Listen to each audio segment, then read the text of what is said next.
This channel is made possible through the support of generous listeners just like you. If you would like to be a part of helping us bring our message of hope, peace, love, and spiritual truth to the world, please consider heading to experienceofthesoul.com/support, where you can join us as an ongoing patron or simply make a one-time gift. Blessings on the journey, dear friend. CCU Orlando, Natural Awakenings Magazine, and Unity of Nashville present The Authentic Spiritual Journey, a weekly show featuring real and practical spiritual conversations from diverse perspectives here on the Experience of the Soul podcast channel. Today, episode 68, our conversation with Dr. John Dominic Crossan. And now your host, Reverend Cynthia Alice Anderson. Hello and welcome to the Authentic Spiritual Journey. My name is RCA and I am the host of the show, and I'm here in 818 Studios with my producer. Hello everybody, what is up? My name is Dave Croft. Thank you so much for joining us for today's episode. Yeah. It's always good to be here. Yeah. Always wait for you. It was just year one that you said, "What is up? What is up?" Yeah, now I'm all self-conscious about it. Now it's because it's my catchphrase. Right. Well. Now I say it. So we're very happy to be in the studio as always. Dave's studio is, or 818 Studios rather, is always a place of connection, of love, and believe it or not, spiritual growth. So this show is really about authentic spiritual conversations among friends, and today is no exception. As a matter of fact, we have a friend in the studio with us. He's actually joining us online. He's a renowned professor, and his name is Dr. John Dominic Crossan. If we were at church, I'd say, let's welcome him, and everybody would clap. So, I'll clap. So, Dom, thank you for joining us. Pleasure, RCA. Pleasure. So, and I'm very happy to have you on the show. And I've told our members at CCU Orlando about your work, especially because I reconnected with your work when we were back at the conference with Richard Rohr in New Mexico. So before we get into all that, though, we always do shout-outs. We love to honor and acknowledge people that are watching from around the world. And yeah, I would like to give a shout out to our listeners from North Carolina. I don't think we've done North Carolina. I don't think we have either. Yeah, North Carolina, it's where Shannon was born. It's where we met. We met at Appalachian State. Oh, right. And yeah, in my mind, I'm going to Carolina. So nice. Really soft space in my heart. So welcome, North Carolina listeners. Yeah, we're happy. And I have quite a lot of family and a lot of family history there myself. My ancestors are from there. That's where my Cherokee blood is from. So a lot of great history there. We have listeners from all over the world. If you're a regular listener, you know now we're over 35 countries, over 30,000 downloads, and it means the world to us that you think enough of what we're doing to join us and then to share it with your friends. So thank you for your support. I think this is the last day, too, on the of the last week, rather, of the T-shirt campaign. Of our T-shirt campaign, that's right. So that's a lot of fun. Yeah, so head over to experienceofthesoul.com/support to see the T-shirt and how you can donate. Yeah, that's a lot of fun, and we've had some new patrons on the for the show as well. So thank you so much. So today we want to get right in because to have somebody of this stature with us is really wonderful. Dom, I'm thrilled you're here, and I think it's really cool that you live in Florida as well. Yes, for the weather. Yes, exactly. For the weather. Well, no hurricanes. Right. Well, I know you travel around the world, and I learned of your work years ago when I was in ministerial school. I was really schooled by so many of the films you were in, your research, and then, as I mentioned to you before the show started, reconnecting with you at Richard Rohr's conference, and also seeing your wife Sarah's work in terms of the video and how it just illuminates everything you're saying, and it's a really important part, I know, of the work you do. It is absolutely. I started years ago never giving a lecture without beginning. It's not PowerPoint. It's a video at the beginning that gives the overture and really says what I want to say visually. Yes. That's what we do. And Sarah is the genius behind those videos. Yes. And so we're glad this week you're going to be at CCU Orlando. You are a featured guest, and we're choosy about who we bring in because it's really interesting as our church has grown and matured. People want to come to our ministry because they think it's a market. And I say, no, we're not a market. This is a spiritual community. So we really want to bring people in that are going to really lift and expand the consciousness we're already in and working towards. And we are a unity church. And so one of our main principles is there's one presence, one power God, and that presence is alive in us, and we call that the Christ. So I know that you are a world-renowned Jesus historian, and I know your work is going to illuminate some of our very own teachings. Yes, that is what I would certainly hope. Well, so tell us a little bit about what you've been doing, the work you've been doing over the last few years. I had in my mind maybe you were retired, but that's obviously not the case. You're very busy. No, what happened was in 95, I was only 61, actually, not near retirement, but I began to get requests from churches to come and discuss, maybe whole weekends, discuss about Jesus. So I had to make a choice. I couldn't teach undergraduates on Tuesdays and Thursdays and then take off for the weekend. So something had to give. So I took early retirement to enable me to do really a second vocation, to put it bluntly. I didn't know what was going to happen, but I was fairly certain this wasn't like a flash in the pan. Something was happening within the churches. Yeah, I think that's definitely true. And one of the things that I mentioned to my congregation is that it doesn't matter if you're, for instance, I'm a Unity minister and knew about your work, Baptist ministers, Episcopal ministers, Presbyterian. So ministers of all faith, Unitarian, are really aware of your work. And one of the aspects of our show is that we and our ministry at CCU is we are really about reawakening consciousness. And I believe your work does that. That's exactly why you're one of our guests. And even I want to say even this last Easter, I used some of the images from your presentation about how we view Jesus and the resurrection. So I'm really excited you're going to be bringing that back to our ministry as a whole, with the depth of your research. I could only skim across the top, but our basic teaching is that, the Christ is alive and wants to be alive in us. It's not necessarily about worship, but it's about living into this Christ essence, and that's what we're all about.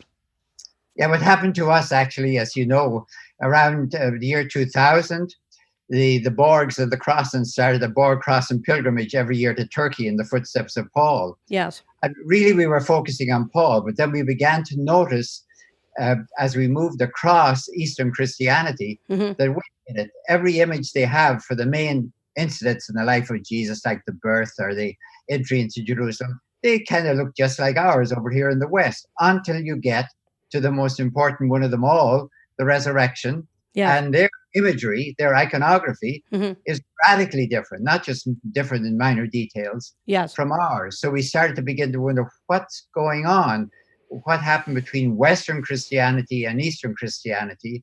And that's what gave rise eventually to the book. And it really is not a book with illustrations, because I had no intention of writing a book about this. Right. What we wanted to do was to show people the difference and try and understand the images. So it's a commentary on images rather than a text with illustrations. Right. It's like a study of iconography, really, right, of that time. What I want to make certain, though, is because some people said, oh, you're quitting on the Bible now and you're getting into art history. Yeah, I wanted to scream. This is visual theology. Yes. The idea that the only theology out there is verbal theology. Yes. That's a miasma that has obscured half of Christianity. Yes. There is visual theology. So I was interested in seeing what these images say to us. I mean, we know this from advertising. We know exactly the power of an image. So what were these images saying when you walked into a church anywhere in Eastern Christianity? Now, I mean that anywhere, let's say, from Byzantine Italy all the way to Syria, and from Coptic Egypt all the way up to Russian Orthodox, everywhere you see this different image for Easter. That's what we wanted to think about. So it's visual theology, not art history. Yes, and tell our listeners, I'm sure, are going to want the name of the book, and we will also put it in our show notes to make sure people can look it up and buy that. Well, we call the book deliberately Resurrecting Easter. Yes. Because we thought that, first of all, people should know that the image we have in the West of Easter, which is usually Jesus coming out of the tomb, he looks radiant, he looks beautiful, he looks triumphant. The soldiers are cowering at the bottom. He looks a little bit like, an athlete coming out of the gym or something. I spend an hour every day in the gym, and I kind of recognize this look of narcissistic testosterone. Jesus got really swole in the tomb. Kind of a Kevin Costner Jesus there. Yeah. I mean, if you look at Rubens or Titian, this is gorgeous. But he's very much alone. That's the whole point of it. There's nobody else with him. Right. Now, as soon as you shift over to the East, he's taking Adam and Eve out with him. Now, yes. First time when I saw it, I thought, wait a minute, I thought they were the problem. They started this whole thing, right? Didn't they mess it all up? So he's got Adam with one hand, Eve with the other, and he's yanking them out. It's like I call it equal opportunity resurrection. He's taking the whole human race, because Adam and Eve in the Bible are not just two more guys. They are the first parents. They are the human race. Yes. So what's the difference between Jesus coming out by himself in the Western iconography tradition and Jesus taking the whole human race, but I call it universal resurrection in the Eastern? And it's a question of what does that possibly mean when you're seeing Jesus, who was crucified? That's a real fact. You can still see the wounds. He's usually carrying a small symbolic cross, not the great big wooden one, of course. And what does it mean he's taking the human race out of Hades? Now, it's not hell. It's the place of death. Yes. What does it mean to redeem or save the human race from death? Simply, not do you believe it or not, but what does it mean? What claim is being made before I even say I accept or I reject?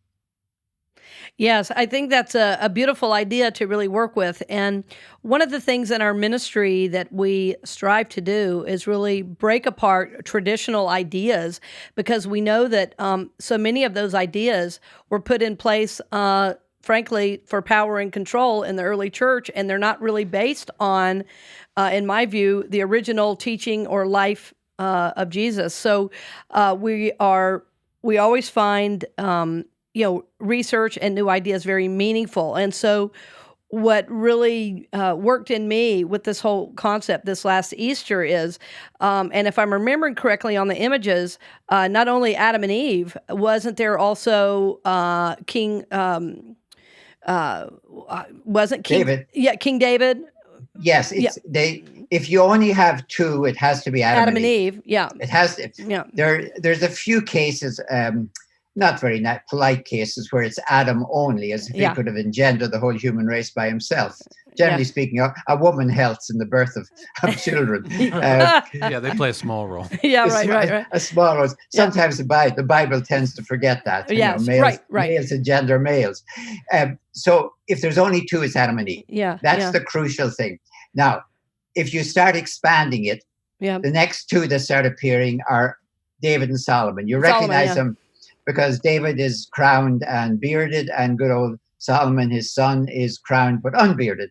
Right. They're always there, kind of almost as if they were, joined at the hip. They're side by side. They're the next two that appear chronologically. Yeah. And I think the reason they appear, lots of people, scholars say, well, David is there because he's the Psalms, and Solomon is there. I think it's a simple thing. Who's paying for all this stuff?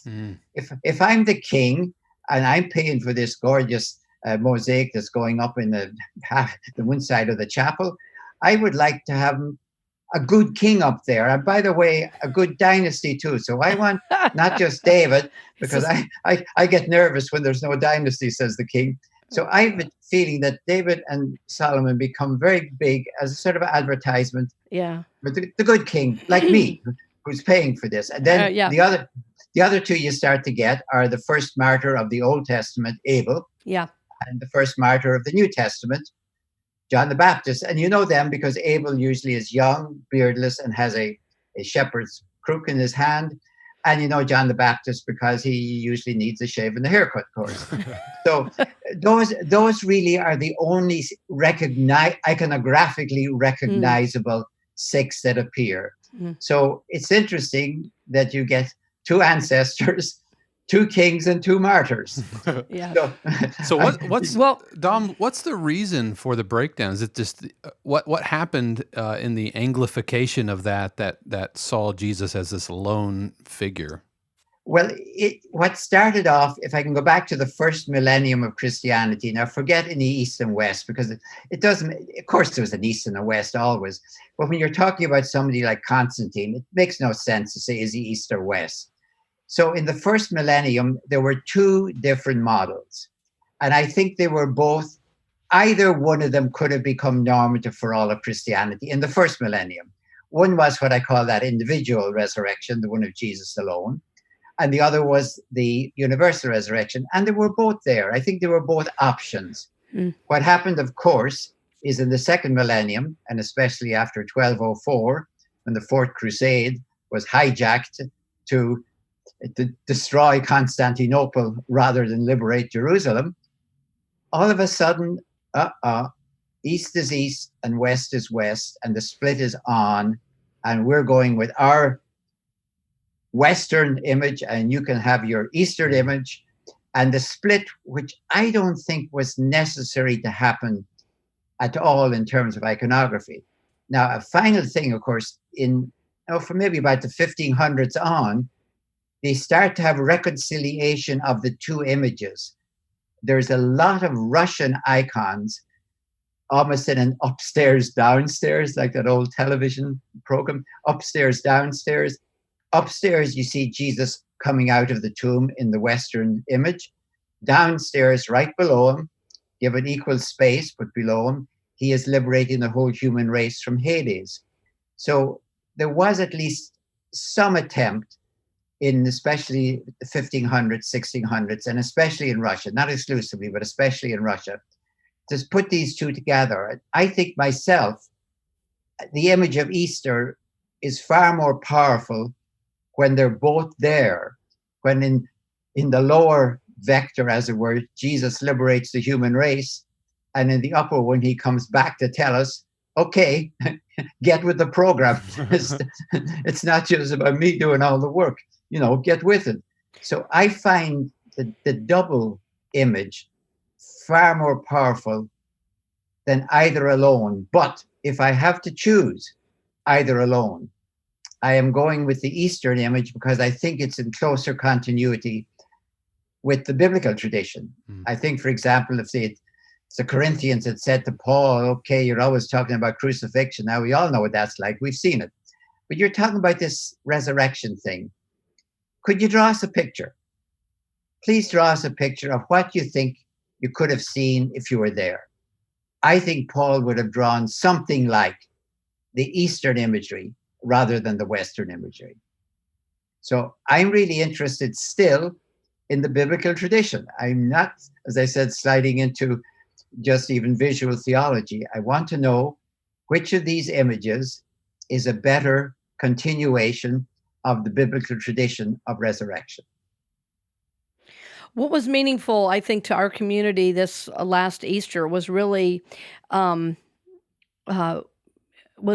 idea that we are all raised with Christ. We're all liberated. That Christ came to liberate, not to damn, not to punish, but to liberate. And so I don't know if you're aware, but where our church is, we were very impacted by the Pulse shooting. We're very in close proximity, and several of our members are either survivors of that shooting, and one member had his husband killed. He was shot 12 times, and of course made his passing. And so what was so meaningful for me and our community, I believe, is that we were really I was really focused on and really touched by that we're really all raised. And even though this is our theology, I had a feeling and a knowing sense this year that was really that was expanded from the year before by the result of your work.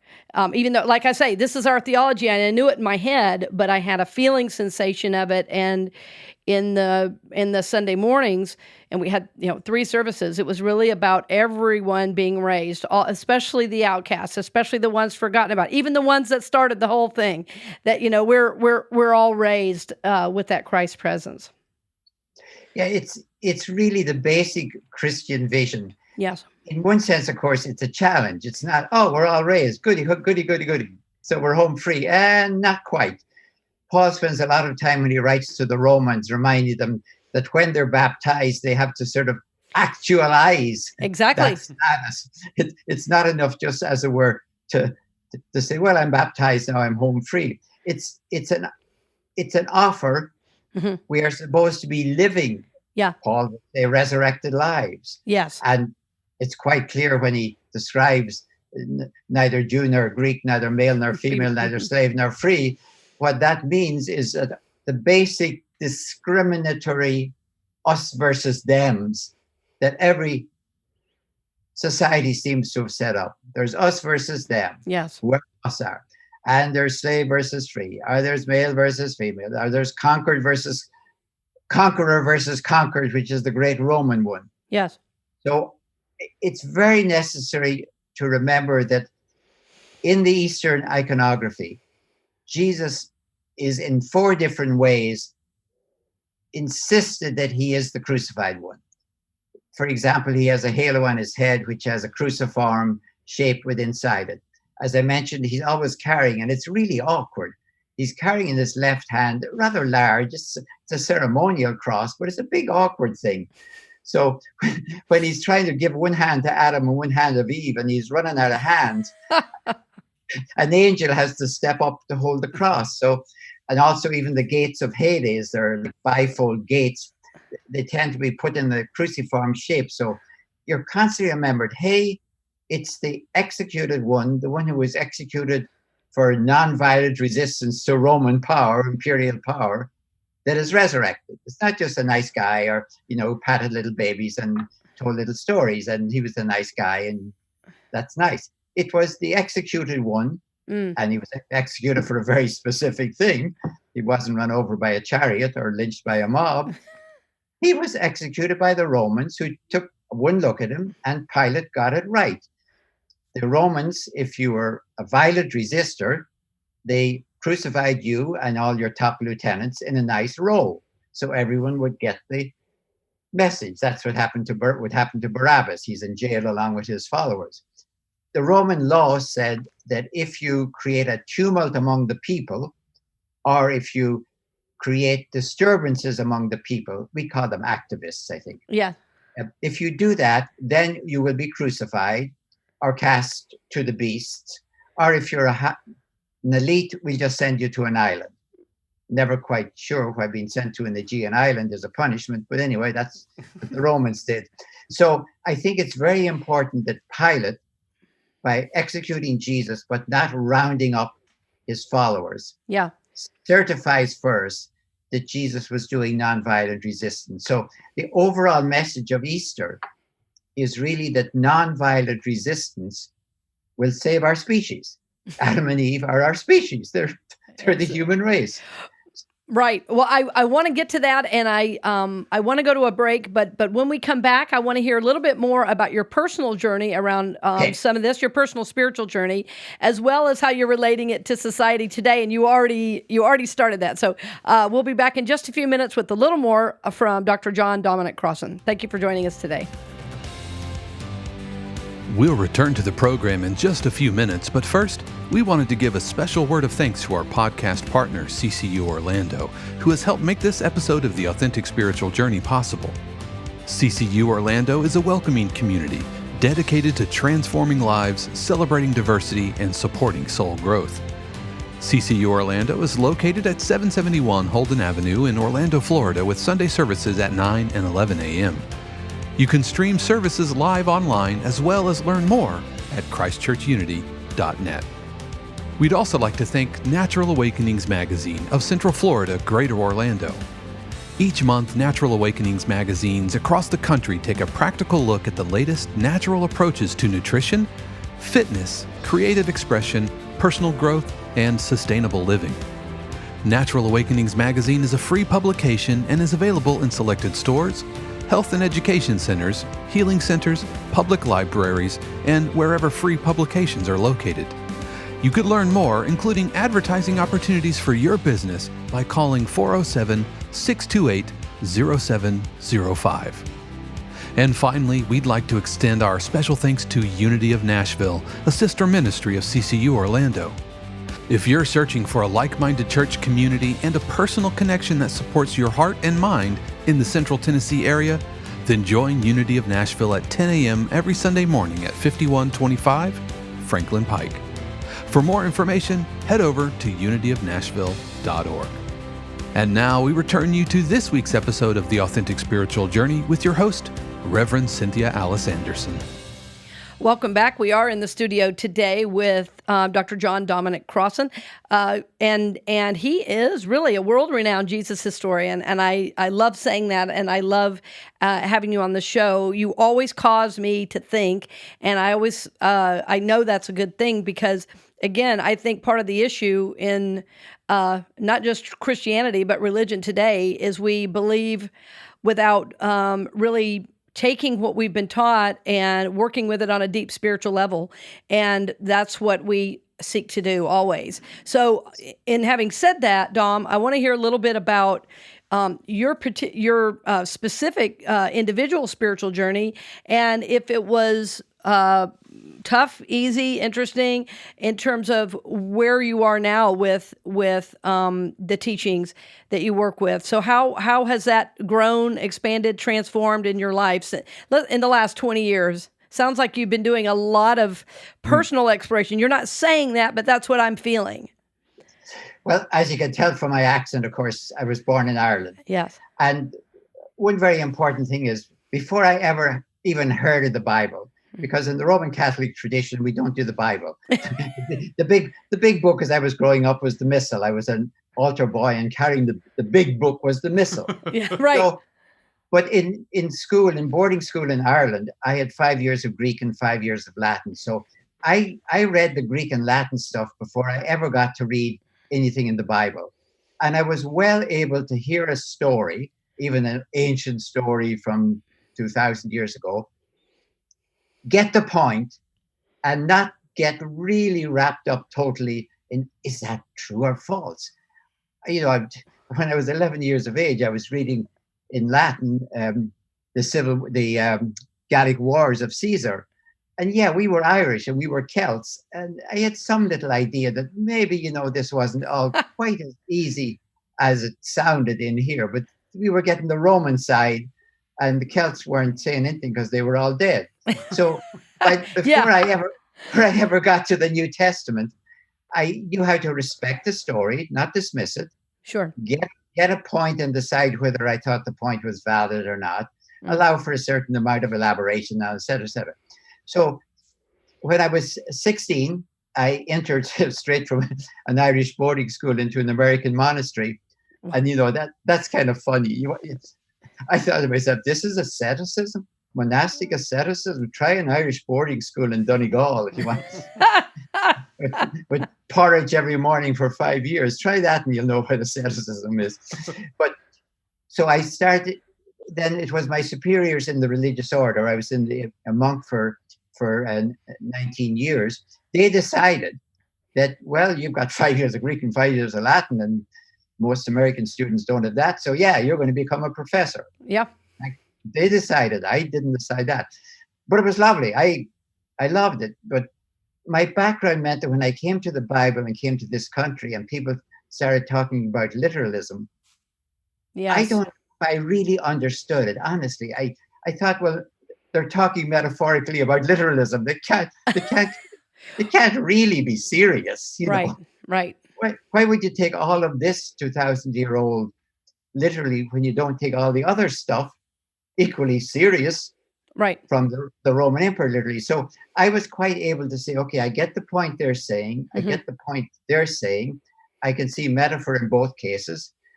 But what I am getting loudly and clearly is two different claims about how to run the world. I'm not getting, well, the Roman point of view is this, and the Torah, the prophets, Jesus, they're just another viewpoint. We all have different viewpoints. What the heck? I understood when I looked at Rome and it announced its mantra of peace through victory, and I looked at the biblical tradition, which announced peace through justice, that these were alternative worldviews. And it was Yes. kind of almost necessary to choose, that you couldn't just say, well, I'll take 50-50, like vinegar and oil and a salad or something, just a little of each. I respected the fact that you might have to choose them. So that was my own. I never had a crisis, honestly, with saying, oh, I have to take this literally, because I never did. Yeah. But I always took it seriously because I wanted to spend my life with it. What I had to do was, I realized after 19 years that celibacy was a little overrated. And so I left the monastery and got married. But that had, in a way, that had nothing whatsoever to do with being a biblical scholar. I desperately wanted to be that. And the only thing I was really worried about as I was leaving the monastery was, will I be able, I've been a priest and a scholar. Can I be a non-priest and a scholar? Yes. And I went to the university quite happily and remained in DePaul University all my life, perfectly happy to be a scholar. Well, I'm glad for you to share a little of your story, because so many of our listeners have come, from traditional Christianity, and some with no faith at all. And our encouragement, is really to look within, for the answers. And that, my journey was, I went to school at a Baptist school, which was very stuck in literalism, but I attended a Methodist church, which was largely metaphorical. And then I had teachings of a Cherokee grandmother. So I had a wide variety of understanding and interpretation. And so even though at the school where I was, it was really hammered, a certain theology was really hammered in, and, if not that, you're going to burn, and things like that. Somehow I didn't really ever believe it.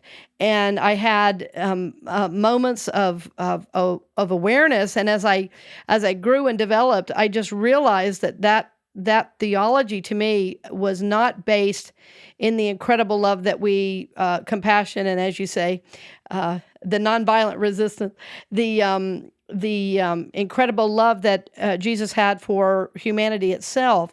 So, like I say, in our denomination, we find ourselves in a real place of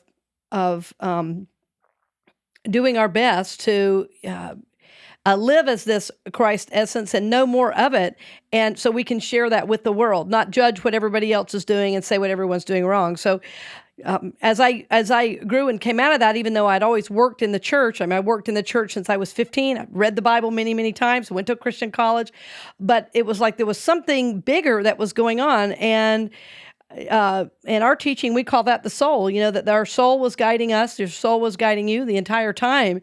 And I feel really good now about where I am and where our ministry is, in terms of digging deep within our own souls to see just what is there for us, and to not be, to allow ourselves, I guess, to be, the word that's coming to me is like, I don't think this is a word, boonswoggled, into a certain way of thinking and believing, because my life experience is different from what I was being taught in that one sector. And I'm grateful that I had both the Methodist Church and some teaching of my grandmother to offset some of that. So I realized it was just a different perspective. Mm-hmm. So that is exactly what we try to give our listeners, and exactly what we're trying to do in our ministry, CCU Orlando. We have a strong emphasis on meditation and prayer. And of course, the idea in both of those things is not to change God, but to change us in our way of receptivity of living from that Christ presence. So everything you're saying, anyway, is connecting with me, and especially with your journey. I think many of our listeners relate to that. Yeah, part of the danger of literalism is not just that you will take it literally, but that you will oppose it literally. Yes. Yes. If you say this, if you say something is metaphorical, for example, Mm-hmm. you have to ask then, what does it mean? It's not enough to, well, for example, when John the Baptist says of Jesus, he's the Lamb of God, I think most people get that should not be taken literally, meaning that Mary had a little lamb, I guess. You get that immediately, that's a metaphor. Yes. But then you have to say, okay, now what did that mean? Yes. And the only way you can do that, yeah, the way you do that is not by guessing. Well, I think of lamb, like kind of lamb chops. Maybe it's about lamb chops. I don't know. What you say, okay, in the first century, what would people mean when they use terms like that? So that's my discipline always, is not I'll read it and I tell you what I feel about it. No, that's kind of like turning the Bible into a Rorschach. It means whatever I think it means. Or turning it into a buffet. I'll take this and avoid that. What you have to ask yourself is, okay, this person says, for example, Jesus is the Son of God. Now you could say, well, why doesn't he say child of God? That's so masculine. That's so patriarchal. You say, okay, why did he say Son of God? Why does Paul address women and call them sons?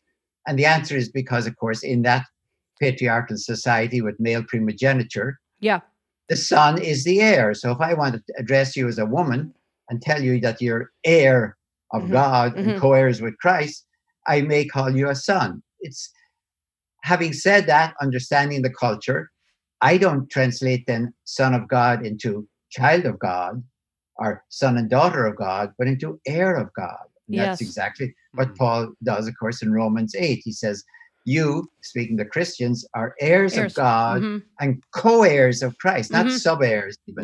Right. Co-heirs with Christ, yeah.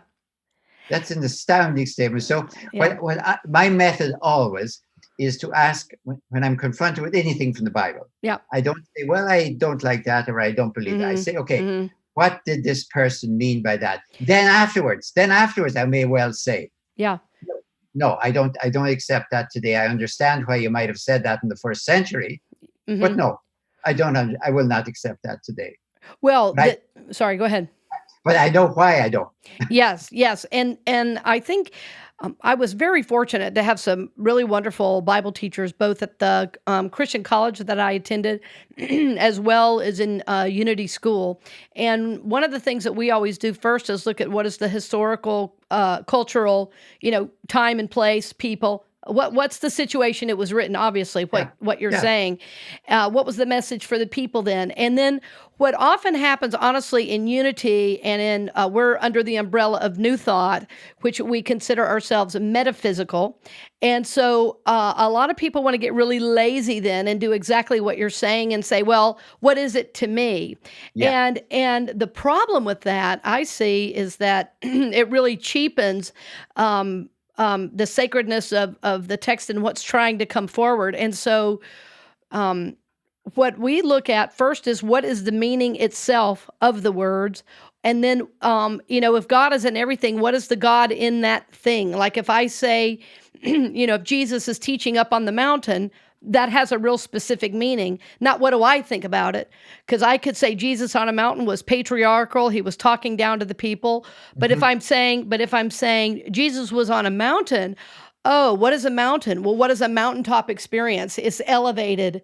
It's, there was an idea maybe here of Jesus as authority, but not power over necessarily. So I think looking at the words themselves and then the images then that come out of those words is really important for a clear understanding. And then finally we say, not what do I think it is, but what is this image to me? In other words, why is this coming forth to me this way right now?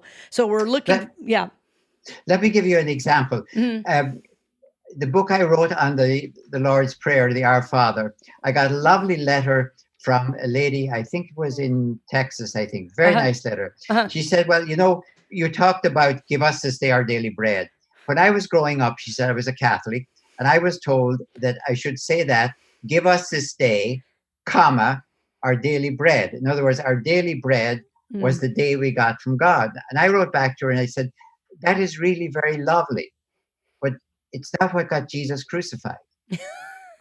He said, give us this day our daily bread, meaning that everyone has a right to the basic sustenance of bread and food, bread and water, at least food. So when you're under imperial Rome in an occupied country, and you start insisting that everyone has a right to at least, we're not even talking about education and health, we're talking about food. Yes. Everyone has a right to food. That puts you in a collision course with imperial injustice. So I said, I don't think it's right to interpret it that way, even though it's beautiful, because I think that's like, I said, the Bible is glass, and it shouldn't be a mirror that we see ourselves. It should be a window that we see something else outside there. So I can't take that meaning, because I think that's turning it into a Rorschach. It basically means whatever I think it means, even though I think what you said is lovely. I can't take it because it's not reading it in the matrix of its own time and place first. Yes. Yes, and I think to study the scriptures, and I know every denomination I've been a part of does it, including Unity, where when we just pluck a verse out and put it down to make our point, really we've misused the scriptures, I think, and I think the idea is to really come to the scriptures really curious with. Curiosity is the word that keeps coming to me, to see what is the message here, and yes, for me, but what is the message, and then we work with that, rather than trying to make the scripture mean what we want it to mean, because it's a little easier and convenient. I think if you want to just choose verses and make an issue of it, you might as well go to Shakespeare. Right. There'll be less verses you have to avoid. Right. And you can read it in the original language. And you can read it in the original language, exactly. So you know what the words were. Yeah, exactly. No, it's a question of almost like a conversation. If we're talking, you can say to me, I don't know what you're talking about. I don't know what that means. And I can have to, but the Bible won't talk back. So we can make it say whatever we want. So we can use it, as I said, like a Rorschach. We can use it like a buffet. The only way to do it respectfully, and I mean the same respect I give any writer I'm reading, I do it with any writer. It's not just I give the Bible special respect. I say, what's it trying to say to me? Then the only way I know to do that is for a scholar to read all the other stuff that was out there at the time, visit all the sites they're talking about, go into the museums and see their artifacts. And eventually you say, okay, I'm beginning to feel a little bit like I might understand, say, the first century. Yes. Well, no, I'll never be back there. I know that. I'll never be back there like that. But neither will they be here where I am in the 21st one. So right. There's a conversation, a dialectic going on. Right. And that leads us into the last bit of the show that I want you to share. In terms of the message for today, what you're saying, how does it apply to what you see happening? And choose your area, the world at large, politics, society itself. How does what you're saying about historical Jesus impact today, and how does it connect? You did a little bit. I'm trying to set you up because you did a little. I know that was a perfect setup for you, so I can't wait to hear what you're going to say about this. Well, I would suggest to everyone in religion, Christianity, Bible, stop for a moment and take evolution seriously. And by evolution, I mean what everyone means by evolution. Now, think for a second that it only took us 3 million years to get from, say, a stone weapon to an iron weapon, but 3,000 to get from an iron weapon from an iron weapon to the atom bomb. 3 million from stone to iron, 3,000 from iron to atom bomb. Escalatory violence is the drug of choice of civilization. And I want to hyphenate that word, escalatory violence, not just violence, but violence that's going up to the point where today we know multiple ways of destroying the earth. We can do it by pollution. We can do it by not respecting climate change. We can do it by blowing ourselves up today. None of which was true in the first century. True. So when I look at these images and I see Jesus with his cross, who died by execution for nonviolent resistance, I see him shown as liberating the human race. And what can it possibly mean to claim that a real human being who lived and died could save the human race? For me, it's where evolution, like a vector, and Christianity cross one another. Like, almost like two searchlights picking up an object in the night sky when they meet. Evolution tells me that we as a species are going to destroy ourselves unless we get control of violence, because, not prophesying the future, but just watching the trajectory, we've got better and better at it, right, as we got better and better at so much else. So what's going to stop us eventually destroying ourselves? I'm not trying to be dramatic or apocalyptic or anything else. I'm just looking at a trajectory that we've never invented a weapon we didn't use, or use one that wasn't worse than the one before it. Yeah. And we've always had lulls in between it, but whenever we get back at it again, it's always worse. So when I look at that image from Eastern Christianity of precisely the crucified one, the executed one, taking the human race hand in hand and taking them out of death, because Hades is the place of death. And poor old Hades, he's just kind of the gatekeeper, the jailer. You can imagine Jesus said, nothing personal, I'm just emptying the place. Go take a sandwich break. Yeah, yes, exactly. Take 5. He's behind the doors, and the doors are like a push in, and Jesus kind of walks over poor old Hades. And I get a message, a claim. Now, you're perfectly free to say, I think it's rubbish, but you're not perfectly free to say it's saying something else. The claim is that only nonviolent resistance can save the human race from escalatory violence. Mm-hmm. I am willing to say, okay, forget religion, forget Christianity, forget Easter or the Bible. I think I can see that same message coming at me from evolution, human evolution. Yes. Just give me the last 10,000 years since the Neolithic Revolution, the agricultural revolution, and watch the pattern. I won't have to go back 35 billion years ago, whatever it is. Just grant me the last 10,000 years, and I can see a pattern that endangers our species. So that's the way I read it. Mm-hmm. Now, you can amplify that into all sorts of detailed things that we are doing, but beneath them all, it seems to me, is the threat of escalatory violence. That mm-hmm. it took us only 85 years to get from the Wright Flyer. You were talking about North Carolina, mm-hmm. Kitty Hawk, North Carolina. The Wright Flyer, I think I've forgotten now, 1909, something like that. Mm-hmm. But we now have the stealth bomber. That's right. within our lifetime almost. We've gone from one to the other. Yeah, we are very good at violence. Mm-hmm. We are really good at a lot of other things. I know, of course. But we're also very good at this. So that's where I see the message of Easter. And is this dovetail into what you're going to be talking about this Friday on the 18th at CCU? Oh, very, very much, because it's really basically the last 2 chapters of the book. I was afraid a lot of people just looked at all the first part and they saw this is all about art history. Chapter 12 and chapter 13 is okay now.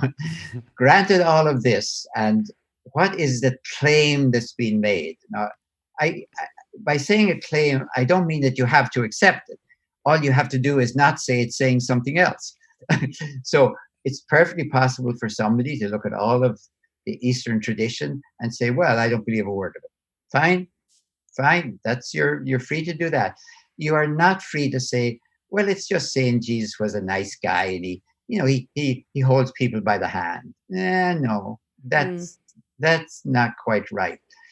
You have to at least look at the full image and say, okay, what does it mean for somebody who was executed for nonviolent resistance to imperial control to be shown liberating the human race? Mm-hmm. Is it like a bad joke or a Saturday Night Live? What kind of a claim is it? Now, to be honest, then you can say, well, here's what the claim is, and then you are free to say with full integrity, and I don't accept it. I don't, or I reject it.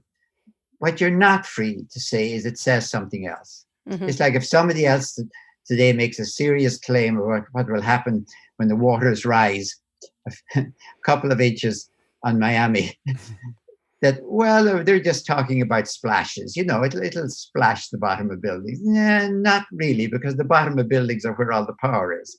So you have to say, okay, I hear your claim. Mm-hmm. I may reject it. I may accept it. But you're not free to say, well, you're just saying, wouldn't it be nice to be able to swim out of the high-rise windows on Miami Beach or something like that? No, or New York, Manhattan either. It's not just saying, wouldn't it be nice to have a swimming pool called, right outside your high-rise from the 4th story. So, no, you listen to a claim, and then you say, okay, I accept or I reject, and then you give your reasons. But you're not free to say, no, they're just talking about something else. Right. So I think that's great. And I do want to end there. And the thing I'm really taking away, Dom, is we got to live our liberated selves real big in the world, because it's very needed right now. And I appreciate you being with us as always. And I look forward to having you in our very own spiritual community, CCU Orlando, this Friday night.